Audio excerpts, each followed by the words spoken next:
Hey, what's going on, everybody? Welcome back to the Chasing Dreams podcast with Charlie and Justin. We are on episode 59, and we are recording the first ever episode in the year 2021. Yes. Finally.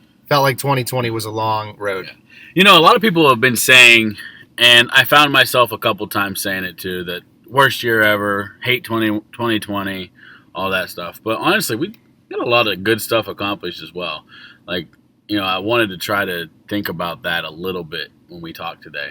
And that just popped into my head just now. Like, this is 2021, so that year is over. But there was a lot of good stuff that happened last year. I was kind of the same way, man, where I look in retrospect, and hindsight's always 2020. But with the aside from, you know, the worldwide pandemic and all of the obvious, and Kobe dying, all the obvious negative things, right. I looked at it and I thought, for me personally, and I don't want to be selfish when I say this, but for me personally, like the things that I accomplished and how I grew professionally and socially, and oh, for sure, there were like a lot of things that I'm like, wow, that was a really, really big year for me. Yeah. Not necessarily in the sense of things that I've accomplished, but ways that I've set myself up to accomplish more things in the future. Right. And like for me, like recognizing shortcomings that I had personally, relationshiply, like, you know, we talked about a few episodes ago, drifting apart from friends that we've had forever. Mm-hmm. Made some connections with friends that I haven't talked to in a long, long time. So that's been really cool in 2020 and moving forward in 21 as well.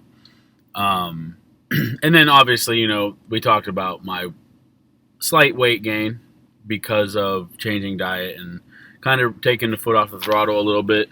And I think it was really important to recognize that. And I enjoy recognizing the shortcomings and the failures myself personally. You know? Yeah, I had a conversation. It's funny you say that. I had a conversation last week with a kid that I've trained and had previously coached as well when I coached football. And I told him that injury, because he had an ACL tear 2 years ago and had his other ACL torn last year. And wow. I talked to him about it, and I said that it's easy for me to say this because I'm not the person going through the injury.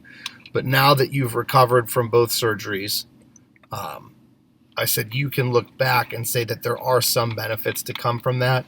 Number one, and arguably most important, is it gives you a mental appreciation for what you're able to do. And then number two is it lets you focus on finer details of preparation and making sure that everything's perfect. So like with your training, you're a lot more conscientious of the things you're doing. You're a lot more specific. I don't want to say you necessarily work harder because it's not necessarily an effort thing, but mentally you work harder to be more focused, make sure you're doing the right things, make sure you're eating the right foods, make sure you're a lot more specific with your recovery, all those sorts of things that I think can come from like a setback. So with you talking specifically about, you know, your perceived setbacks of weight loss, or like where it kind of levels out, and how you said you took your foot off the throttle, I think that there's some benefit to come from that because now you have two sample sizes. Right. Not only do you have the sample of what works and you know that it works, but you also know what doesn't work. Right. Because sometimes people just have one of those. They don't know what works, or they just know what works and they don't know if anything else could work better or could be worse. Whereas now you have, you know, kind of a nice little caseload or a case study right. to use for going forward. Okay, I know this works, I know this doesn't work. And then ideally you find synergy or balance between everything you want to accomplish. So I want to get stronger, I want to lose weight, I want to, you know, look better, all these different goals that you have. As far as performance markers, it's like, okay, now I know how to balance them. Yeah. Because I know not necessarily how much was too much, but how much was too much in the sense that it took away from something else. So like strength training while trying to lose weight is perfectly fine. In fact, it's encouraged, but how much of a focus should I put in it, and how much of a focus should I put over here, and how do I find that balance? Right. You know, that's like going into 21, you know, some of the goals that I've been really, and I've taken some time, you know, what are we, like a couple of days into the year, and I'm still not dialed in completely with my goals for 21, but that's part of it, is like strength and weight loss is a big part of it, because it's like, that's just kind of my journey right now, is getting stronger, getting faster, and getting smaller. And now adding into that, you know, I want to be a great dad too. So yeah, like, you know, where do we go? You know what I mean? Like you asked me earlier today, you texted me and said, so what's your goals look like for 21? And I was like, wow, I guess I need to really think about that, because it's, we talk about setting goals, and like I'm so set on the small goals right now that it took me a minute to think about it. I think it took me about almost an hour to respond. See, I'm like working big picture first, Yeah. and then tapering down. So when I say big picture, I don't want to necessarily say big goals, but vague goals. Yeah. So generalizations, like what do you want to do? Who do you want to be? What do you want to improve on? And I'm the same way. I haven't figured out the specifics, right, or the little nuance there yet. I'm focusing on the big picture, and I haven't, dotted the I's and crossed the T's yet. I'm still kind of tapering my way down to that. Like for me, one of the biggest things that I said over the past couple months, because we talk about goal setting a lot. Yeah, we have to. I mean, if you're going to talk about success and being a successful person at anything in life, you have to have goals. Yeah, you have to have direction. That's a non-negotiable. Yeah. You have to have it. One of the things that we talked about, or that I mentioned previously, was I always said that I don't want to do anything different. I just want to be better at what I do. Right. So one of the goals, the vague goals that I have, since we're just going to start throwing them out there, I suppose, is I want to get more efficient at what I do. Yes. So for me, I got to the point where I always thought that better meant doing more, right, or doing it with more energy or more attention to detail. Well, I've gotten to the point now with my craft, with what I do, I don't think I could possibly do any more. I can't give any more effort to the things that I'm involved in. Right. In fact, this sounds like a paradox, but it's kind of ironic that me trying to give so much effort to everything I do is actually taking away effort from everything that I do. For example, if I'm so focused on being the best teacher that I can be, and, I'm constantly trying to grade papers and work on school items, that takes away from time that I should have communicating with my clients. And if I'm, in the gym training people, and I'm actually texting my online clients trying to check in on them, that's taking away from the people that I'm training. So I feel like if I work any harder at what I do, not that I'm saying I'm the hardest working person in the world, but specific to the things that I do, if I give more effort, it's going to take away from that. So what I need, and I talk with Dr. Ryan about this, is I need to develop a way to make what I do more efficient. Because one of the things that he talked to me about, and we'll touch on this later because I don't want to get too far off of New Year's resolutions and goal setting, but one of the things he talked to me about is time doesn't always equal value. So I always preach about how I want to give people the maximum value that I can. He said that doesn't always mean giving them all the time you can. Sometimes it does. Right. But sometimes, when you work with an online client, you do their update, say this is what the plan is, and stick to it and be done. He said it doesn't require you to talk to them every day, because one of the things that I like doing is talking to my clients every single day, even if it's just a hello. And he said that, there could be a point where, he said, is this feasible right now? He said, yeah, absolutely. He said, if you get to the point where, you do this as a full-time job, as a sole career path, he said, and you have 100 clients, he said, you're going to be able to text them every day?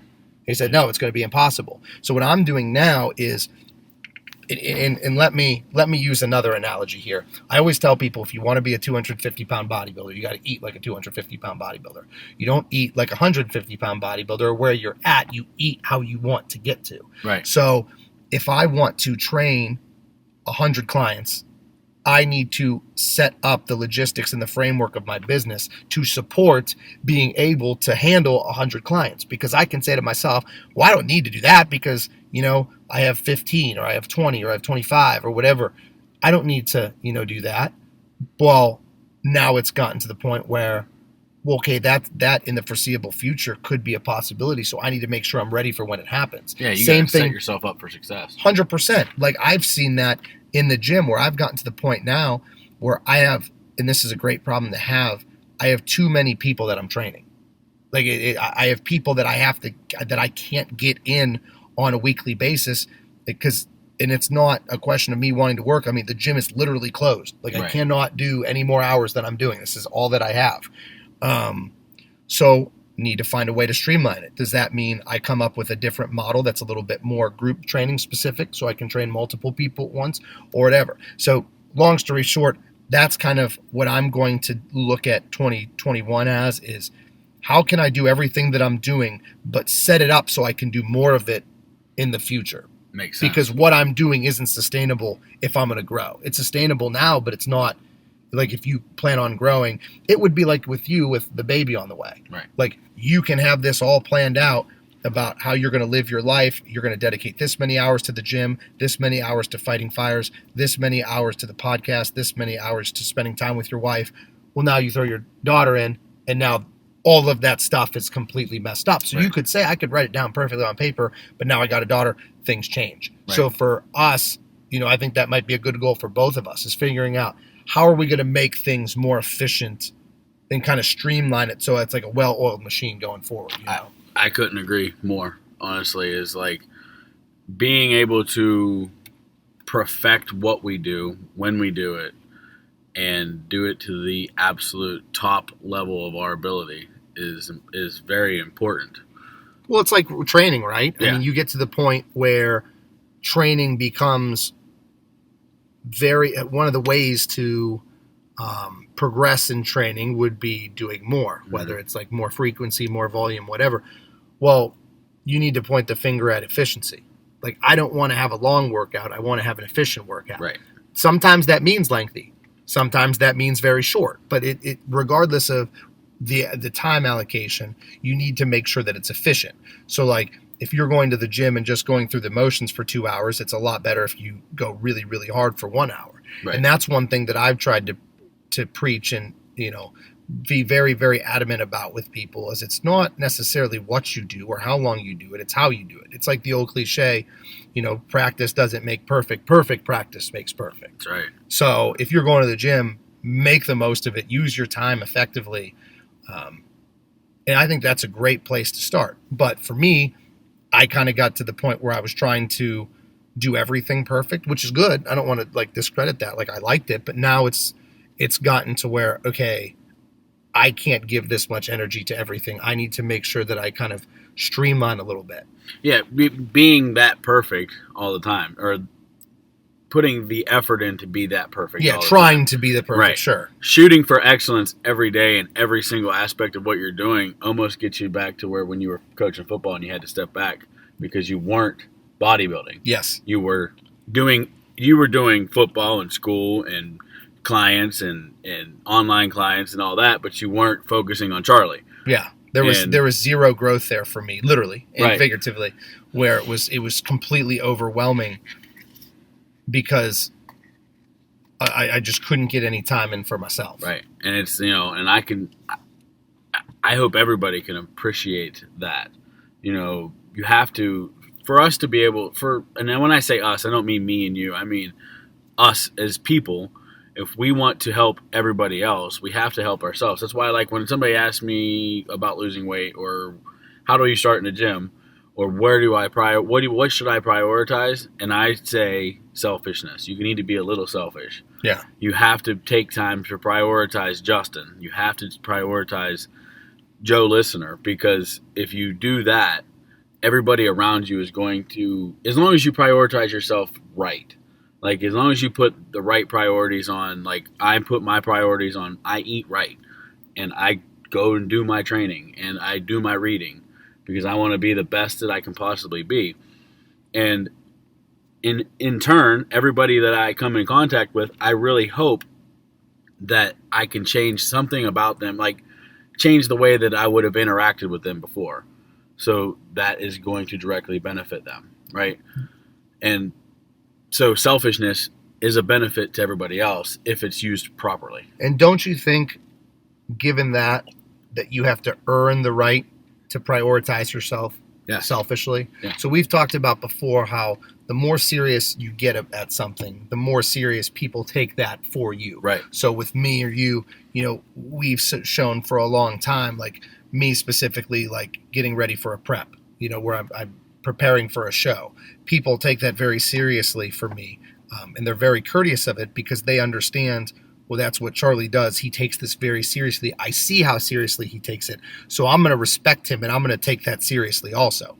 But I think that that's kind of something that I've had to earn.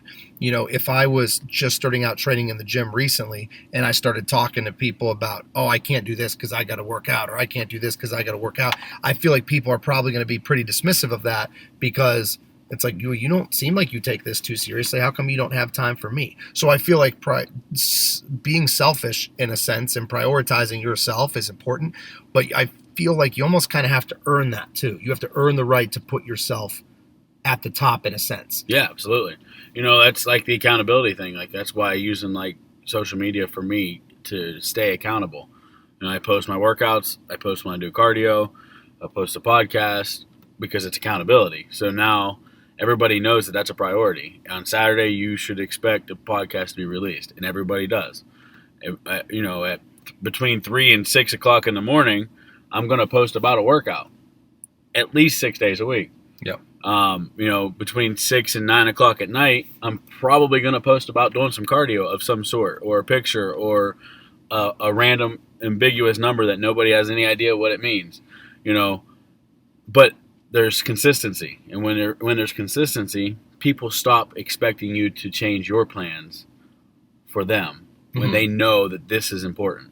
If I know that whatever you're doing is important, I'm not going to ask you to stop unless it's absolutely necessary.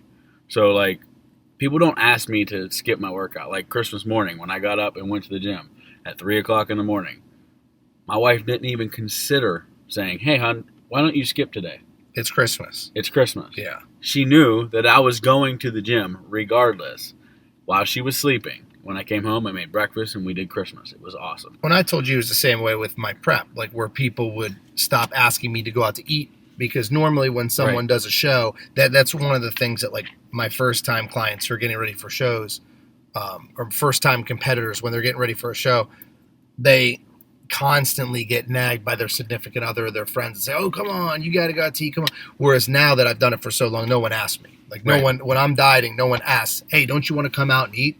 They're like, "Oh, he can't come out and eat." Like they just know, they respect it, they understand it's serious, and I'm appreciative of it. And I don't even think it's a can't thing. I think it's they know that you're going to take it, you're taking it seriously, and you're not going to, right?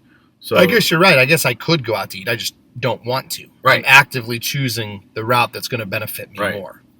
So I like your goals. Thank you. Your goals are a little different than mine. Like your goal was thought. So this is why I hadn't put them down yet. Like when you asked me earlier, I hadn't put it down yet because I hadn't got it all figured out.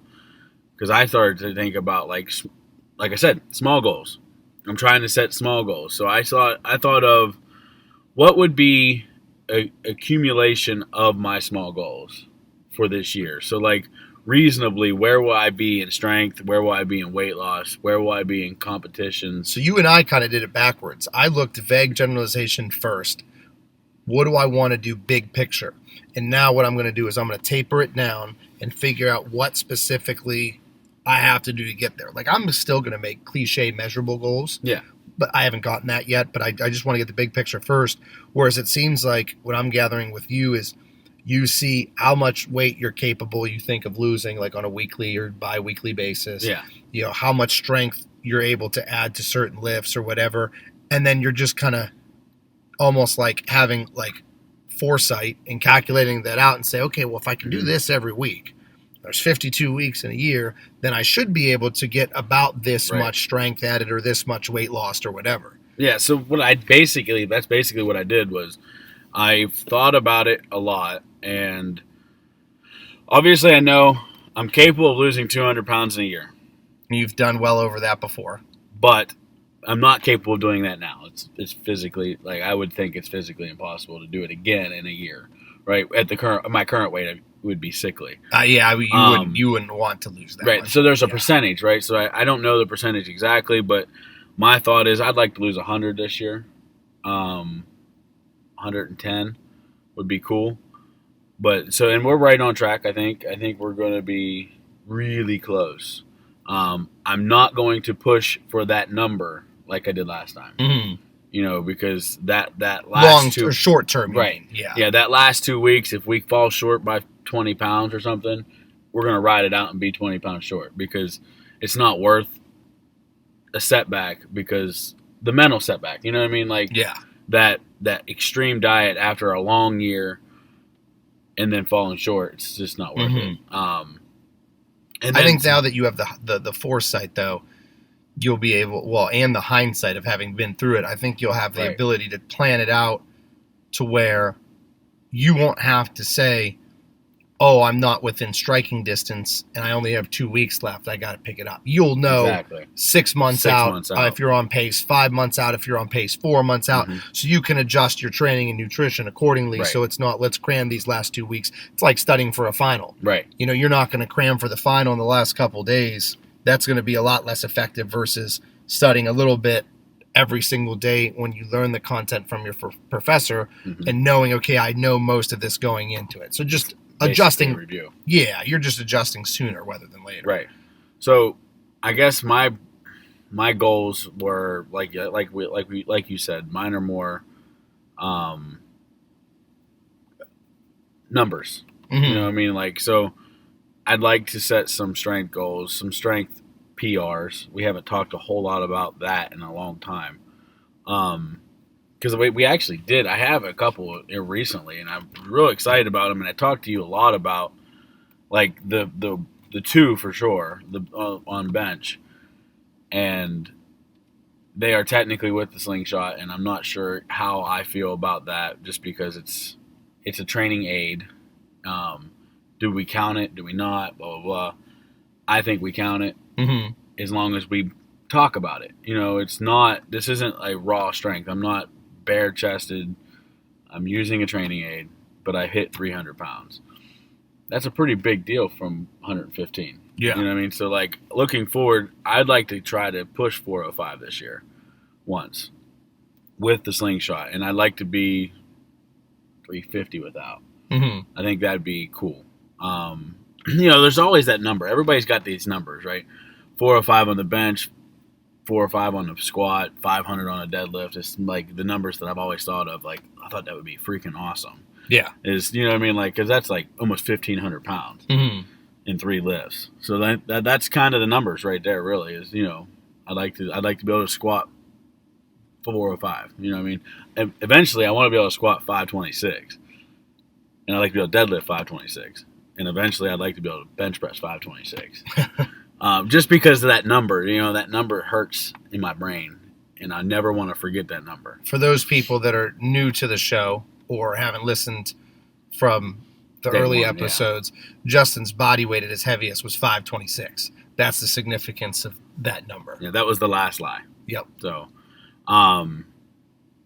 it was important, and it is important. So, like, that's where I would like to be. Not this year. I don't think 526 is going to happen for any lift this year, but that's pretty much where I'd like to be as far as strength goes at some point in life.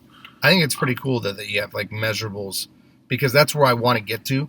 Like I told you, I just haven't gotten that far. Right. But you have to make things as measurable as possible, because aim small, miss small. Right. You know, if I just say I want to get stronger, I could accomplish that goal next week. Actually, I hopefully will accomplish Right. that goal next week, but then that means it ends. Whereas if you put something specific, that's like, you know, they keep going back to the show analogies this episode, but like when I get ready for a show, once that date's set, it changes my mentality a little Mhm. bit. It shouldn't, because I should be giving my best effort all the time, but there's something psychological that when you have a specific date set, you know, okay, I have to be ready for this show, it just changes your approach a little bit. So I'm all for making goals as measurable as possible. Right. Like add a quantitative value there. So not just with strength goals, but with anything. Like have something, an exact figure in your head, even if it's financial. How much money do you want to make this year? Like come up with something specific, because the more direction you have, the more likely you're going to be to achieve the goal.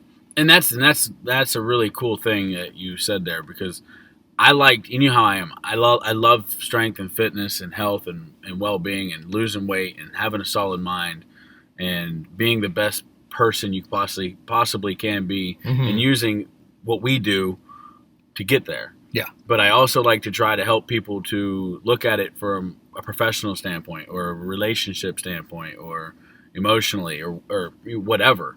You don't have to be a gym rat to be successful, right? But everything we're talking about, like the stuff that we're learning from everybody else and everything, is what's helped me professionally, what has helped me, with relationships. Yeah, the message stays the same. Right, It's yeah, completely exactly. transferable from the gym into the real world. Right. I agree. So like one of my goals, and it's I think this is just about every single parent's goal, right? Especially father. I want to be the best father I possibly can be. Without a doubt, hands down, I want to be the best dad I can be. And that's kind of ambiguous, right? Like, because like everybody should want that. Mm-hmm. But like, I don't know.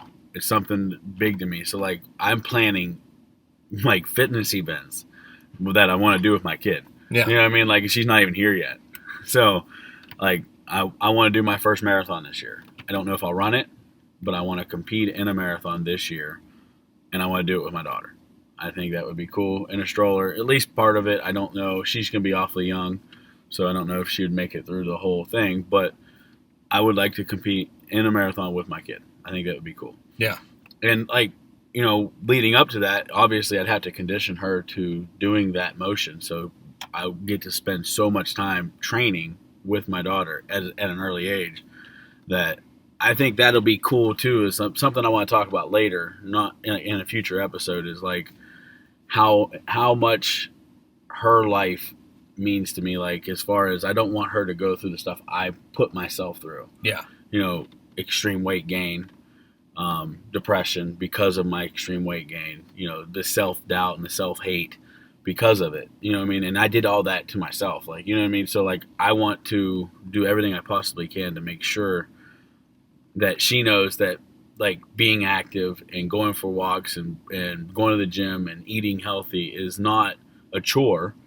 It's not something that dad does because he has to. It's something dad does because it's what he wants to do, and it's fun and it's exciting, you know? So I don't know. That's kind of me for 2021. My goals is, I want to try to make, I think my overall goal is I want to try to make weight loss and fitness and health more of a lifestyle. Yeah. I mean, I feel like it's a lifestyle for me now, but I want to make it more and more and more of a lifestyle. So it's evident to everybody that this is my lifestyle. Yeah, this is who I am. This is what I do. Right. I think there's a lot to be said, too, with your daughter and talking about, you know, immersing her in that stuff early, is just leading by the example, where that's all she's ever known. Mm-hmm. So that's all she'll understand, is the importance of being active, staying healthy, accomplishing goals, that sort of thing. Mm-hmm. Like, she'll never know anything different because that's all that she's ever seen from you. Right. And I hope that, like, going back to the accountability thing, if for some reason Justin starts to slide from that, mm-hmm. I hope people hold me accountable to that. You know what I mean? Like, hey, man, you said you weren't going to let her eat candy. Why is she eating candy? Yep. You know what I mean? Like, or whatever. Like, obviously, I don't want people to tell me exactly what to do with my own child or our child, but you know what I mean? Yeah, yeah. So, and I think that that's, you know, super important for success in any regard, is having a support team, not only to encourage you, but to hold you accountable as well. Absolutely. So I want to get into some more of your goal setting and talk about some goals that you've already recently accomplished, because I think that'll be interesting to our listeners. But first, we're going to go on a commercial break, so we'll talk about that here shortly. As listeners of the Chasing Dreams podcast, we know that you demand the highest quality at all times. If you're interested in quality, look no further than Beast Mode Baking. Beast Mode Baking aims to bring the highest quality, creative, and of course delicious baked goods to your home with nationwide shipping. All orders need to be pre-ordered to ensure they're packed fresh and shipped out to you as soon as possible. Beast Mode Baking offers a flat rate of $15 for shipping due to the size and weight of the cookies and doughs. So if you're interested in Beast Mode Baking, please contact CEO Shannon Knorr. That's at SKNORR13 on Instagram, and order your delicious baked goods today, because every time you support them, you're supporting the podcast as well. And we are back from our commercial break. So before we went on our little hiatus there, I mentioned that I wanted to talk to you about some goals that you recently accomplished. So to end the 2020 calendar year, for the month of December, you had a little bit of a challenge that you undertook. Yeah. And some of our listeners probably know, but a lot of them I'm sure don't.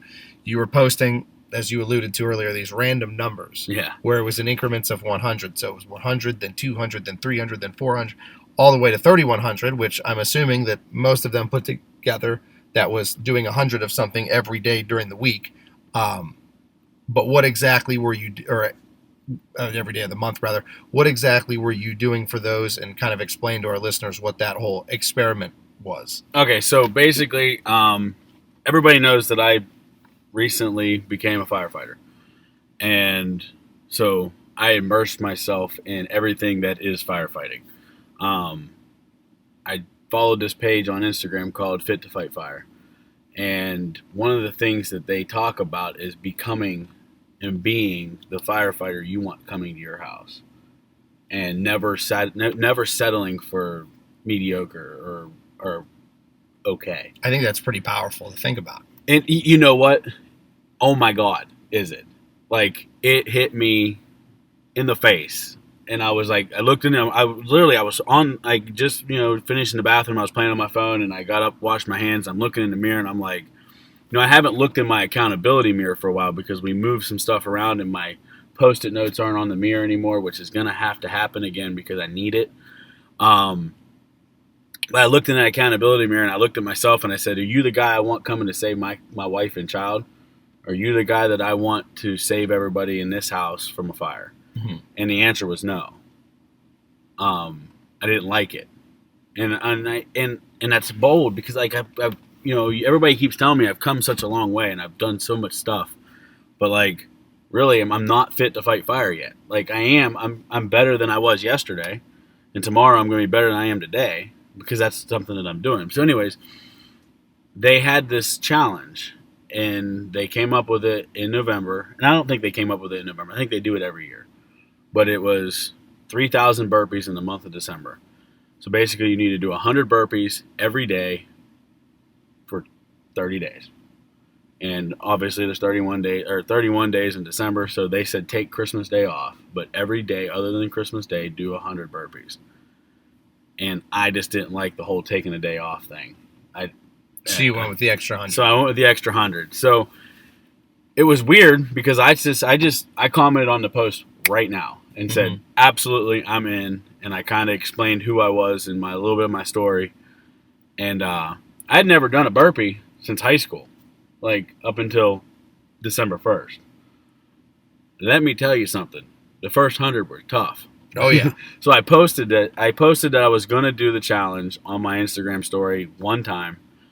And my boss, he messaged me and said he was going to do it. I challenged a couple of guys from the fire station, and I don't know if they did it or not because it was all on your own. You didn't have to tell anybody. Mm-hmm.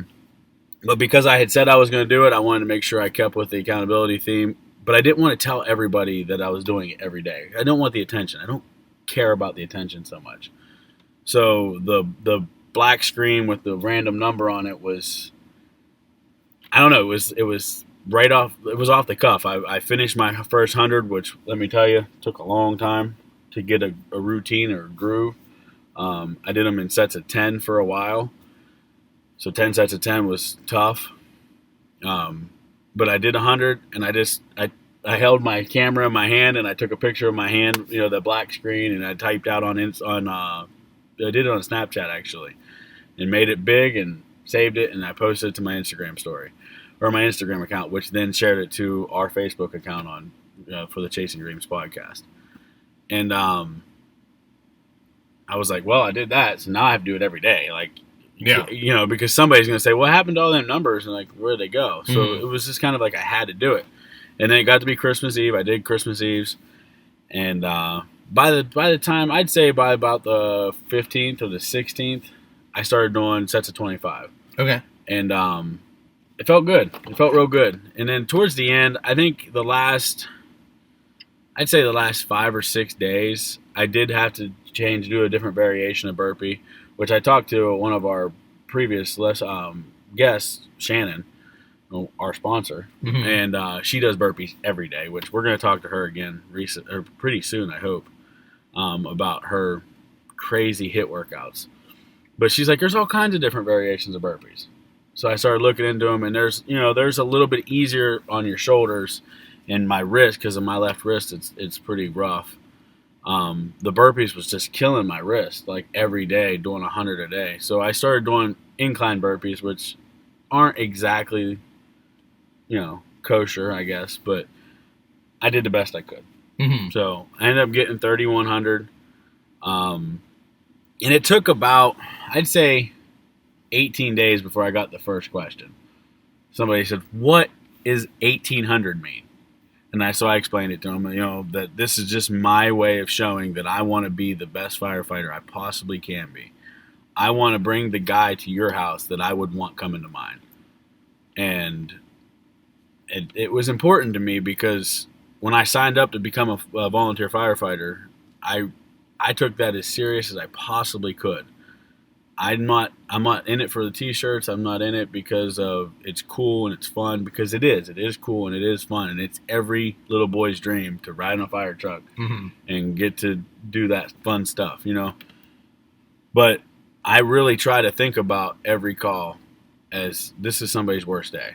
And I want to make sure that I'm bringing to the table somebody who can help somebody on their worst day. It's very interesting that you say that and that you worded it like that, and that's where you kind of got the inspiration from that book. Because I had that same conversation with someone last week, and I've had it multiple times before, but the most recent time that I talked to someone about it was last week.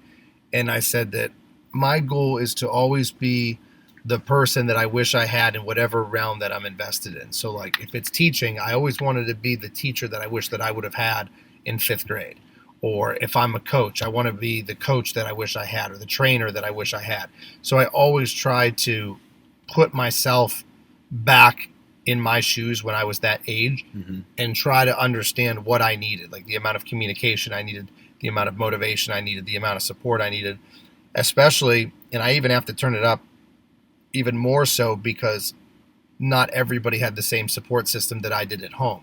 So like as a 5th grader, the teacher that I needed wasn't necessarily as much as I feel like I offer now, because I didn't need a whole lot.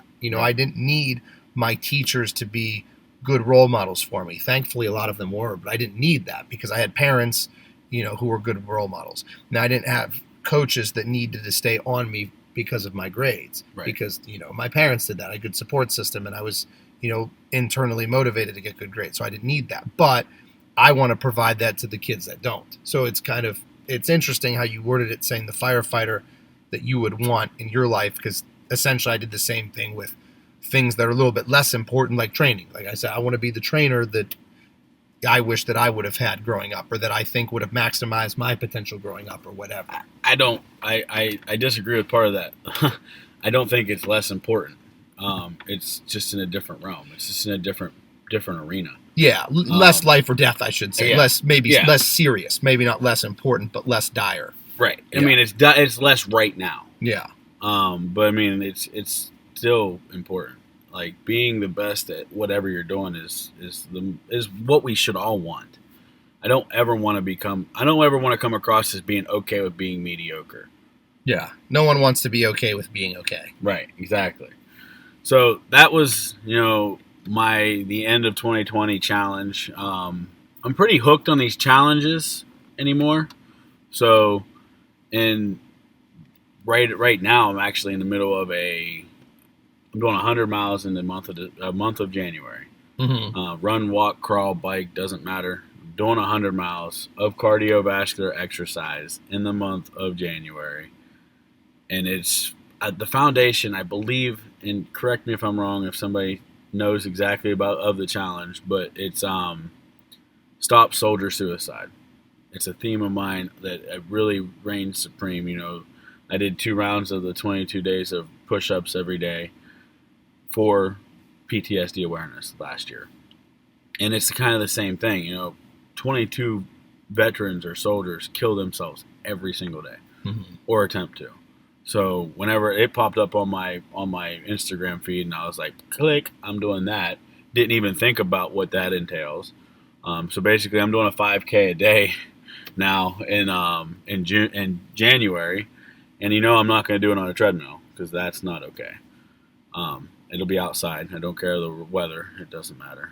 But yeah, so after we're done recording this, I got to go do a 5K. Nice. So, which is 3.1. That's what I thought. Yep. You would think that by this time I should know that, but just wanted to clarify. 3.1 miles. Yep.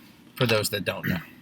So that's every day every day for January. Yep. Well, it doesn't have to be a 5K every single day. Mm-hmm. That's how I figured it out. 31 days, it would be 99.99 miles, and then I'll just cap it off to get that 100. I actually have a few workouts that are planned for 4 miles, so we'll be all right. Cool. But yeah, so that's what's going on really right now. Strength is on the rise. I think that those goals too will help. Well, I know they'll help with the weight loss, but they'll help you get there a little bit more.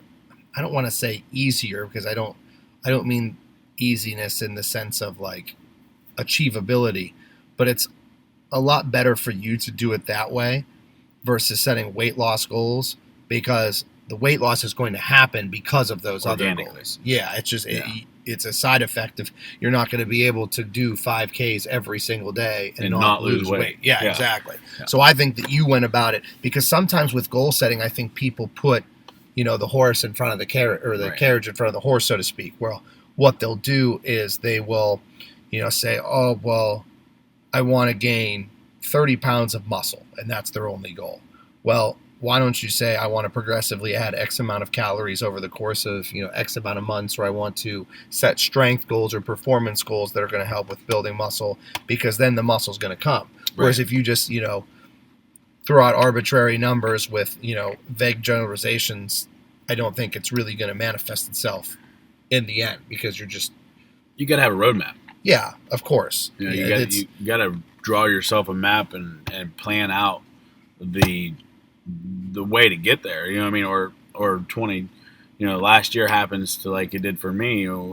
I wanted to get smaller. I wanted to gain muscle mass. I wanted to get stronger and faster, but without that roadmap, because I basically, like I said, I took my foot off the throttle, and we didn't get a whole lot of gain or loss in 2020.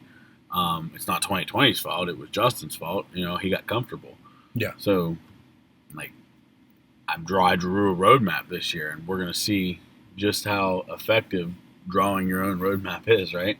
I actually really like that this year's over and that New Year's resolutions are in play right now, mainly because it will allow people, hopefully, it will allow people to stop using 2020 as an excuse for a bad year. Yep. Like you hit it perfectly when you said it wasn't 2020's fault, it was Justin's fault. Right. And I think that in the conversations that I've had with people, it seems like a lot of them are blaming a lot of – here's the thing.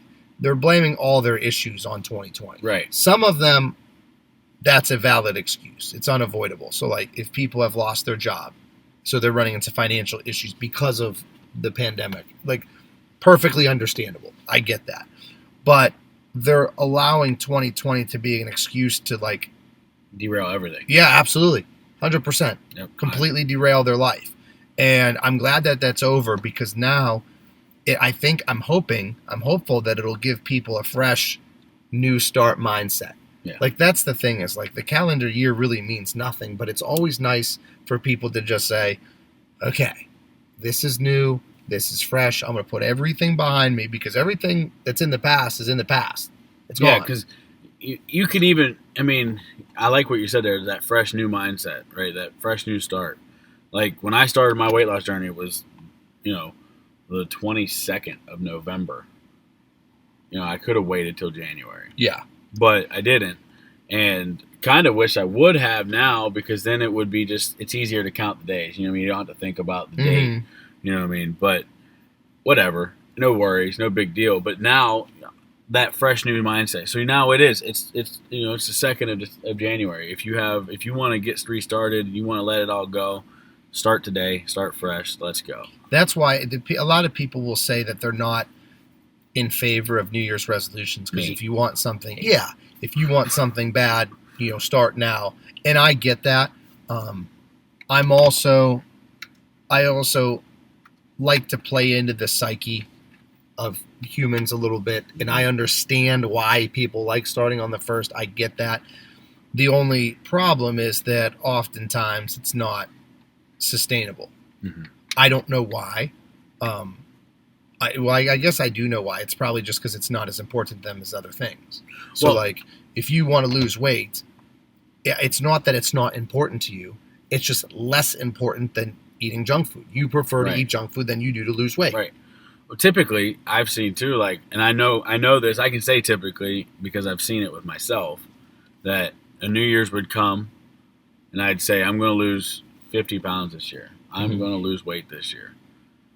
Well, I'd get 3 or 4 friends or family members that all need to lose weight too, and we'd all say we're going to lose 50 pounds. We're all going to lose X amount of weight together.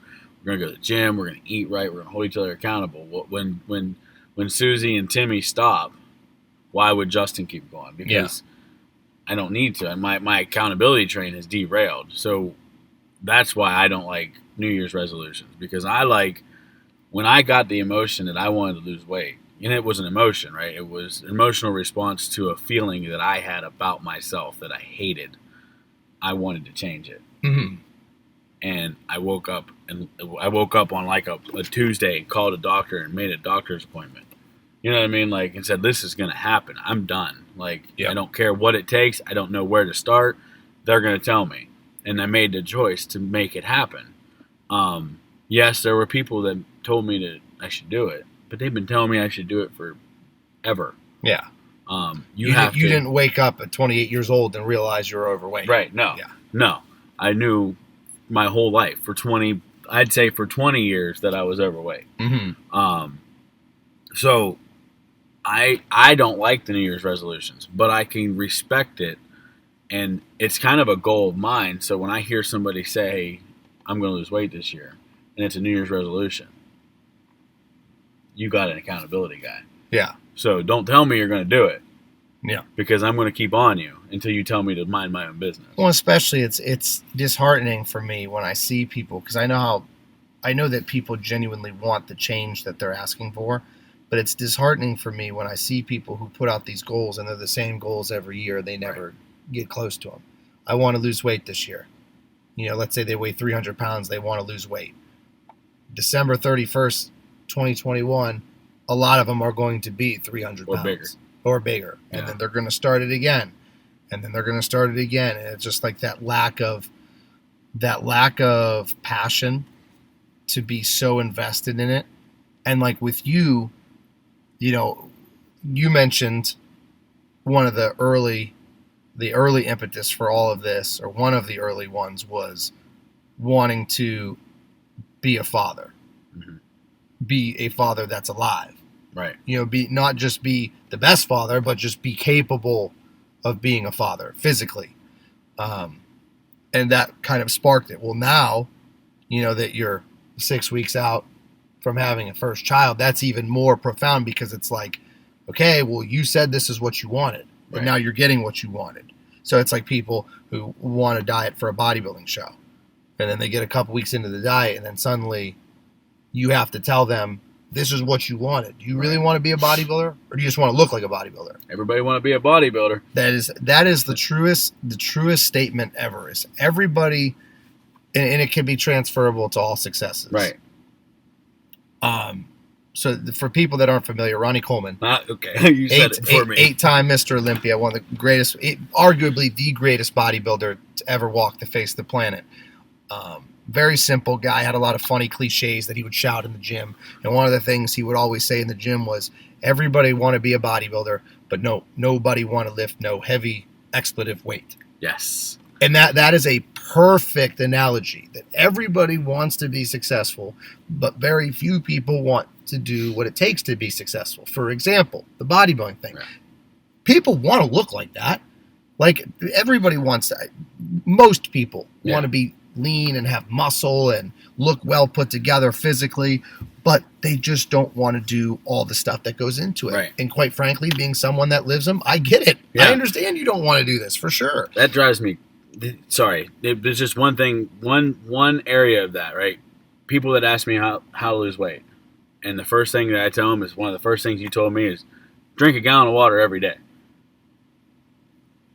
I can't tell you how many times that I get in a day, in a week, where they ask me how to lose weight, and the first thing I tell them is, how much water are you drinking? Okay, drink a gallon. Yep. add a gallon of water to whatever you're doing, because I stole that straight from Charlie's book. And I get all the time, I can't drink a gallon of water. Blah, blah, blah, blah, why? Yeah. And I'm like, I don't care about the blah, blah, blah, blah, whys. I care about drink a gallon of water, dude. I'm giving you an unbelievably easy first step to lose weight. It's not going to get any easier than what I'm telling you to do right now. And if you can't do that, then I don't want you to come back to me and tell me that you can't lose weight, because you can't just drink a little bit of water. Right. And it's a little bit of water, because you can wake up a whole lot earlier and start that gallon every day. Yep. It's not that difficult. So sorry, I didn't mean to interrupt you. It's true with everything. Like, people say they want to make a lot of money, but they don't understand what those people, those millionaires and billionaires, like those Jeff Bezos and those Bill Gates, what those guys did to get that money.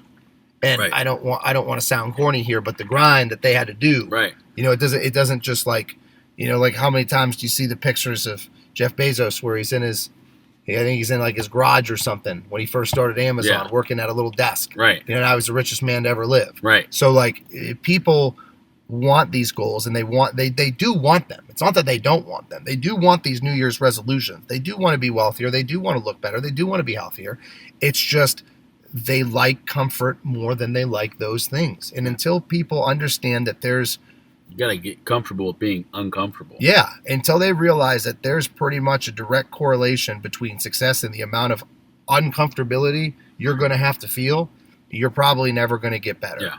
You have to get used to pain, whether it's mental stress, physical stress, emotional stress.